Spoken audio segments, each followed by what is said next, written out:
안녕하세요. 황상민의 심리상담소 2020 시작하겠습니다. 네. 자, 그러면 오늘은 또 다양한 시사 이슈 황상민 TV와 관련된 사연을 또 보내주셨습니다. 어떤 사연 왔는지 한번 우리 패널분 읽어주시겠어요? 네, 오늘은 저처럼 로맨 성향이 굉장히 높으신 분이 사연을 보내왔어요. 오늘은 저처럼 로맨 성향인지 아닌지 맞나요? 코로나 바이러스 전염병 때문에 하루 종일 마스크를 껴가며 괴로웠는데요. 황심소에서 현재 상황에 대해 명확히 해설을 해준 덕택에 불안한 마음을 가라앉히고 일상생활을 잘하고 있습니다. 다시 한번 정리해서 황심소 시청자들과 공유하는 것이 중요하다고 생각해요. 마스크를 쓴다고 해서 방역 효과를 기대할 수 없고 이것은 심리적 위안에 불과하다. 실제 감염은 감염자가 바이러스를 묻힌 물건을 만지고 나서 씻지 않고 눈, 코, 입을 만질 때 일어난다. 따라서 손을 잘 씻고 코 세척을 하는 등 개인 위생을 철저히 하는 것이 매우 중요하다. 그런데 왜 이런 상식적인 이야기를 방역 초기에 하는 사람들이 없었던 걸까요?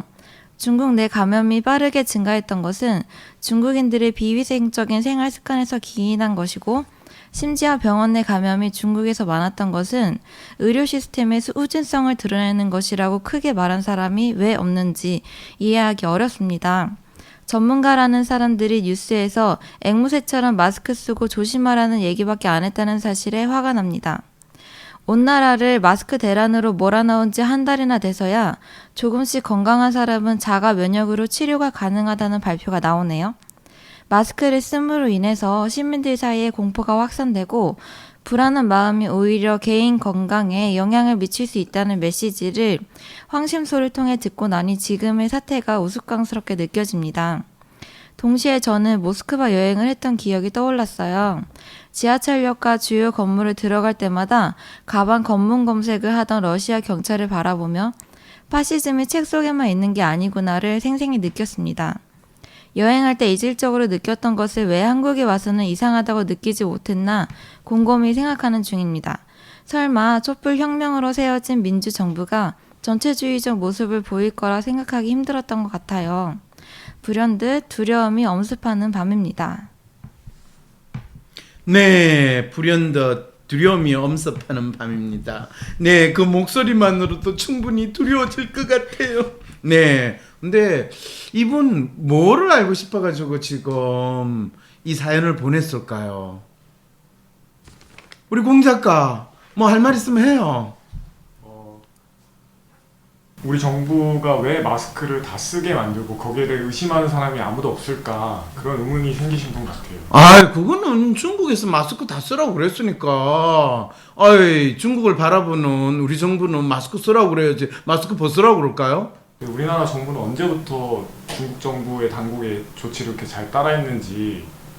그건 시진핑 주석이 그랬잖아요. 한국은 오랜 역사 동안 중국의 속국이었다고. 그걸 지금 질문이라고 하는 거예요? 네, 하나만한 이런 질문을 듣고 우리가 이 시사 이슈를 이야기하는 건 가슴이 아픈데요. 사실은 이 사연을 보내주신 분이 마스크를 쓴 게 좀 억울하신 것 같아요. 그런데 사실은 본인이 뭐 기침을 하거나 또 감기 증세가 있거나 그럴 때는 주위 사람들한테 폐를 끼치지 않기 위해서 마스크를 쓰는 건 필요가 있는데, 사실 마스크를 쓴다고 해서 바이러스가 공기 중에 돌아다니거나 아니면 주위에 있는 사람이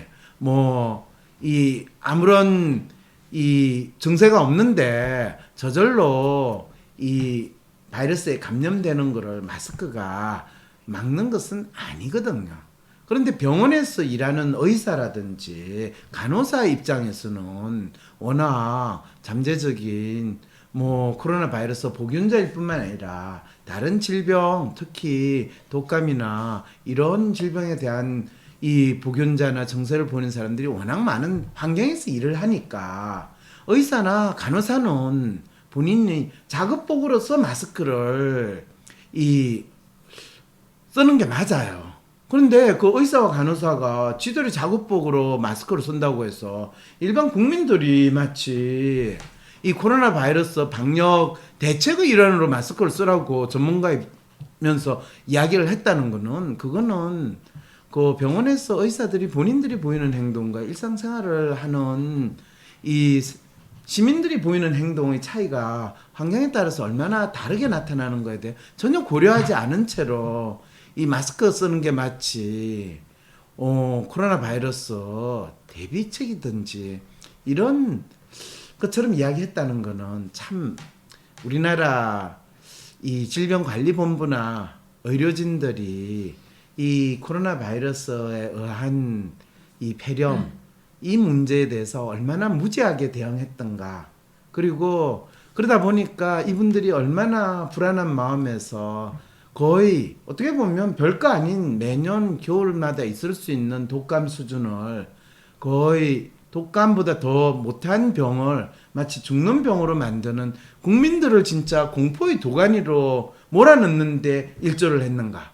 그럴 때 어떤 분이 그러더라. 야, 중국에서는 수천 명이 죽었대. 그래요. 중국에서 사스로 수천 명이 죽었을 때 우리는 그러면 그 사스 때문에 두려움에 떨었나요? 그건 아니지. 그렇다고 뭐 질병이 사실은 나라 국경을 넘어서 이 전염되긴 하지만 각국의 나라의 상황에 맞춰가지고 상당히 어느 동네에서는 콜레라가 창궐을 하기도 하고 어떤 동네에서는 아볼라가 생겨나기도 하고 어떤 동네에서는 폐렴으로 수만 명이 죽기도 하고 어떤 동네에서는 한겨울에 폐렴으로 죽는 사람이 몇천 명 수준이 되는 것도 있고 각각 다 다른데 이런 전염병에 있어서 각국의 나라에서 일하는 의료진 또는 전문가라는 사람들이 자기 나라에서 그 질병이 어떻게 일어나고 확산되는가에 대해서 너무 무지한 상황에서 겁에 질려가지고 우왕좌왕한 그런 상황을 우리는 볼 수 있었다라는 생각이 드는 거죠. 자, 불안도 맞긴 한데 또 어떤 면에서는요. 네. 예의가 없다라는 듯이 또 그렇게 반응을 하니까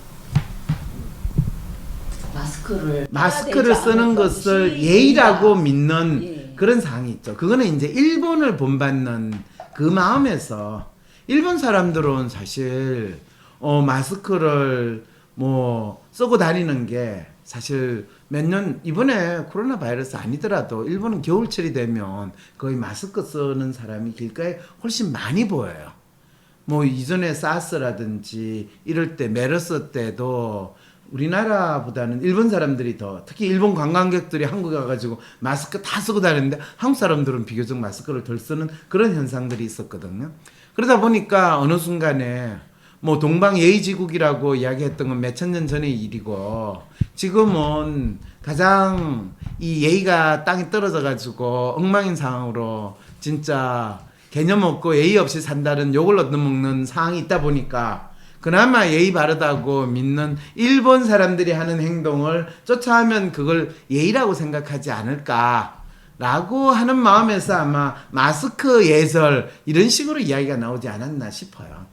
자, 그런 측면에서 이분은 마스크를 쓰고 또 그렇지 안 쓰는 거에 대해서 마치 전체주의 국가의 어떤 공포까지 느꼈다고 그러는데 이분은 아마 지금 문재인 정권을 전체주의 독재라고 생각하는 그런 마음을 약간 담고 있는 게 이 사연에서 있었다라고 한다면 그건 거의 제가 과도하게 이 사연 보내주신 분의 마음을 읽는 건 아닐까라는 생각이 드는데 그래서 불현듯 두려움이 엄습하는 밤입니다 라고 하는 이 마지막 구절은 내일 새벽이 되면 저희 집 문을 두드리는 그 비밀 경찰에 의해서 저는 잡혀갈지도 모릅니다. 그게 소련 시절에 구소련 시절에 항상 새벽에 그 집에 와가지고 KGB가 체포를 해가거든요.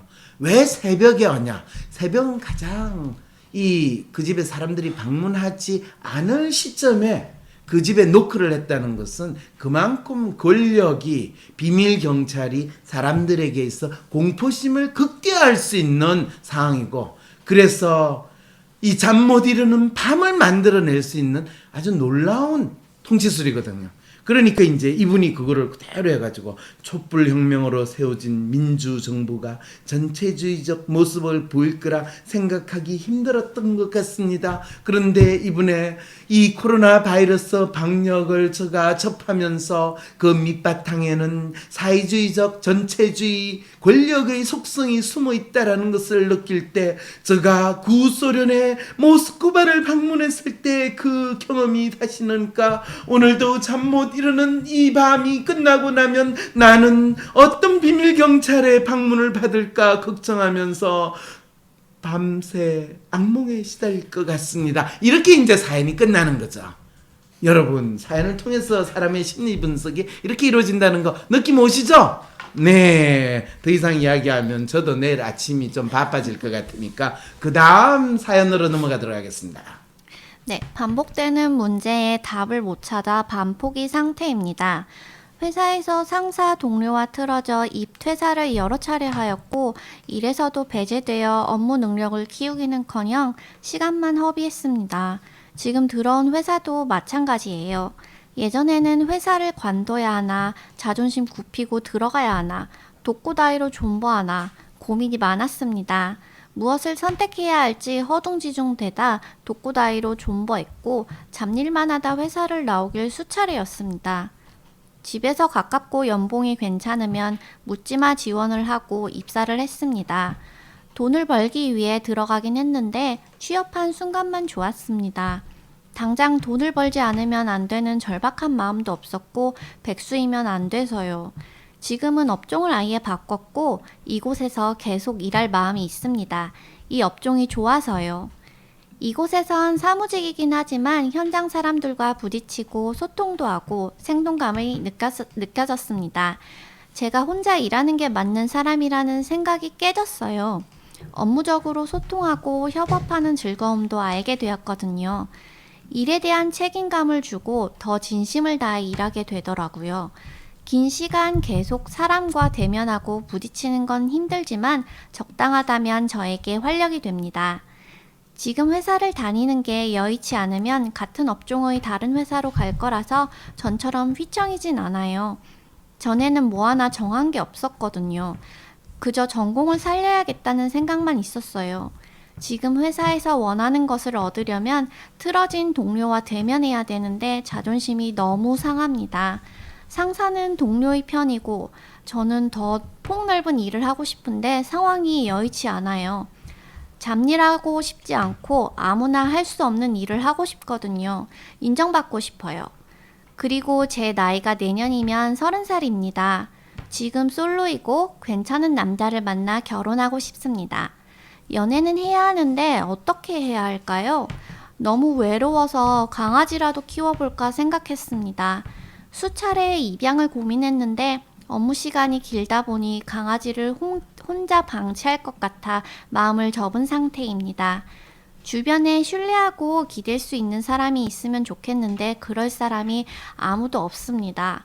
더 이상 말할 것도 없고 혼자 다이어리에 하고 싶은 말이나 생각을 누구한테 말하듯이 적고 있습니다. 저는 스스로 로맨티스트라고 생각했는데 두 번째 검사 결과에서도 에이전트라고 나왔더라고요. 제 마음을 몰라주면 잘 삐지고 걱정이 많거든요. 말이나 행동도 다소 느린 편입니다. 신중한 성격이고요. 제가 정말 에이전트인지 일을 체계적으로 못하는 에이전트도 있는지 궁금합니다. 한 큐에 몰아서 할 수 있는 일도 2번, 3번 하는 제가 한심할 때가 많고 모든 정보를 다 파악하려고 부산 떨다 제풀에 지칠 때가 많고 정작 중요한 키포인트를 놓치는 실수를 합니다. 꼼꼼하지도 않고요. 자책이 심한 편입니다. 일도 잘하고 쾌활하게 제 인생 살아가고 싶습니다.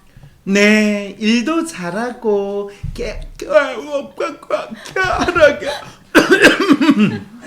네, 어이구 제가 이 사연을 듣다가 너무 감정이 복받쳐가지고 침이 목에 걸렸어요.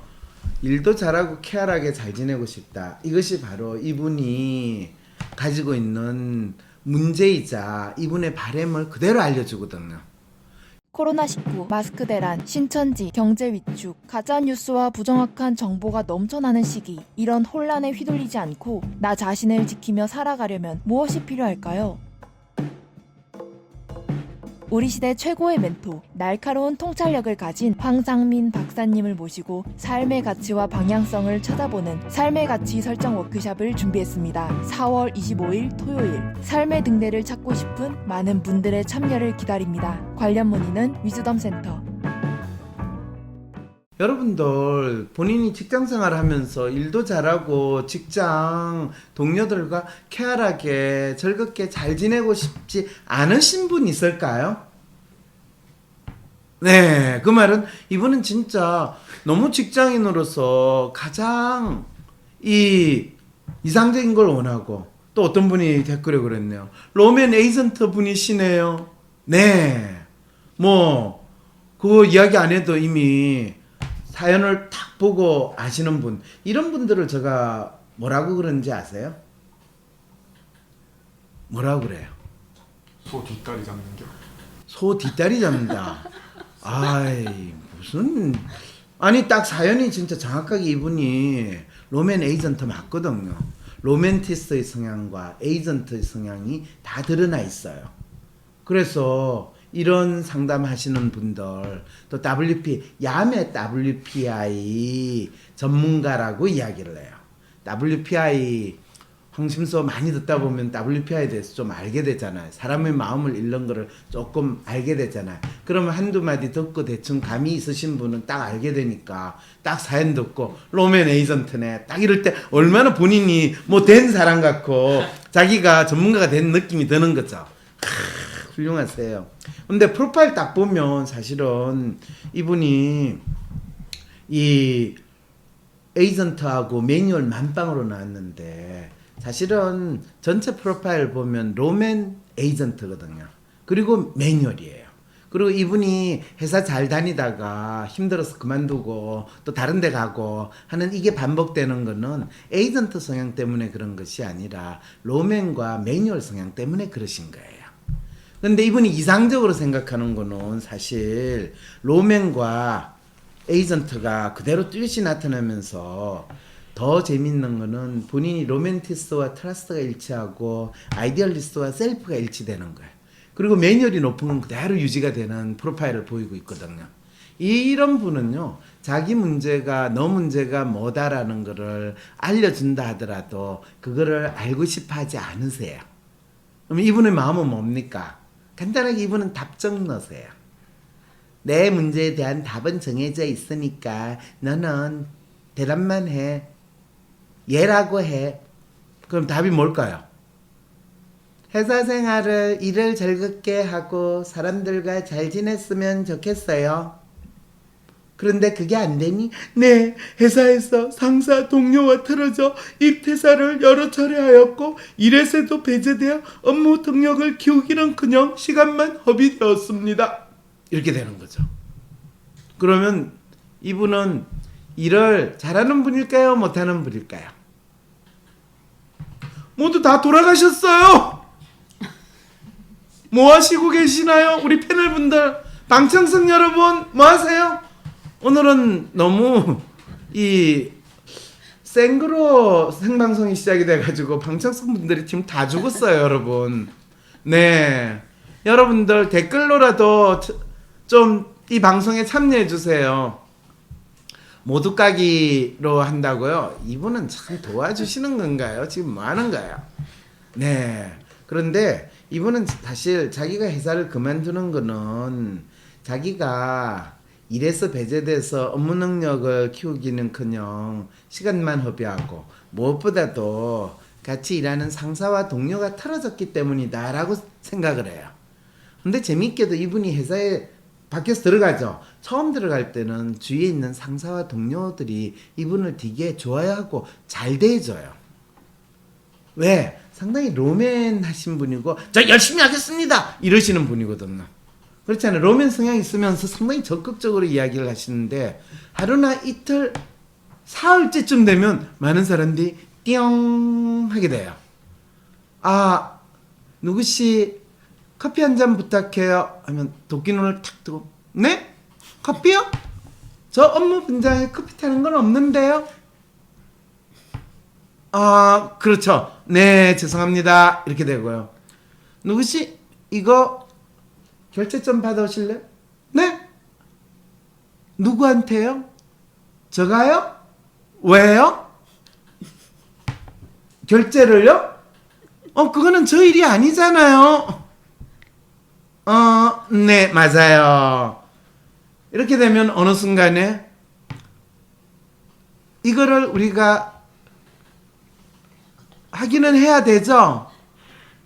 그런데, 제가 했는데요. 어제 밤을 새면서 했는데요. 이게 뭐예요, 이거? 이렇게 하지 말라고 그랬죠? 네?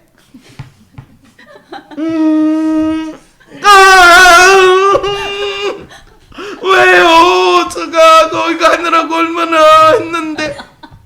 네. 웃을 일이 아니에요, 지금. 심각한 이야기가 되는 거죠. 저 젊었을 때랑 똑같아.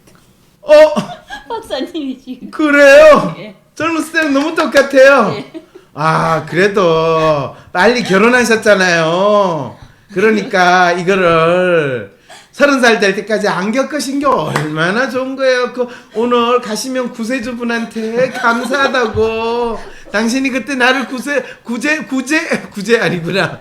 내가 결혼 안 했으면 내가 지금도 혼자 제가 있었을 구제했다고 텐데. 생각을 하는데. 이제 아셨겠죠? 누가 누구를 구제했는지. 네. 이 프로파일에 보신 분이 이런 상황인 거죠. 그런데 이분한테 제가 더 이상 뭐로 이야기할 거예요?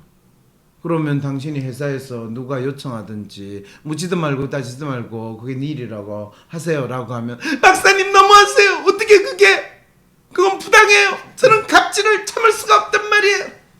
아 그렇군요. 죄송합니다. 회사에 들어간 거는 본인이 노예된 마음으로 들어갔는데 무슨 갑질 그거는 프로페셔널한 자세가 아니에요. 저는 전문가가 되는 업무 능력을 키우려고 했지 이렇게 노예로 살기 위해서 들어온 게 아니란 말이에요. 그렇군요. 네. 왜 저한테 그러세요? 네, 여러분 아시겠죠, 이분만. 그럼 제가 이분한테 더 상담을 못한다는 이야기인가요? 아닙니다. 황심소로 사연을 보내주시지 않고요. 직접 대면 상담을 신청하시면 이거보다 더 잘 상담을 해드릴 수 있고요. 길을 찾아드릴 수 있을 테니까 그때는 저도 이분 상담하는 건 너무너무 괴롭거든요. 그래서 저 생계형 모드로 하기 전에는 이거는 하기가 힘들어요. 네. 황상민 박사님과 1대1 비공개 상담을 할 수 있다고요? 비슷한 WPI 프로파일, 상담 사연을 봐도 알 수 없었던 자신의 본질적인 문제를 파악하고 생각지도 못했던 실용적인 해결 방법을 얻으실 수 있습니다. 자기 삶의 통찰을 얻으시고 반복되는 문제에서 벗어나 원하시는 삶을 살아가세요. 관련 문의는 위즈덤 센터로 연락 바랍니다.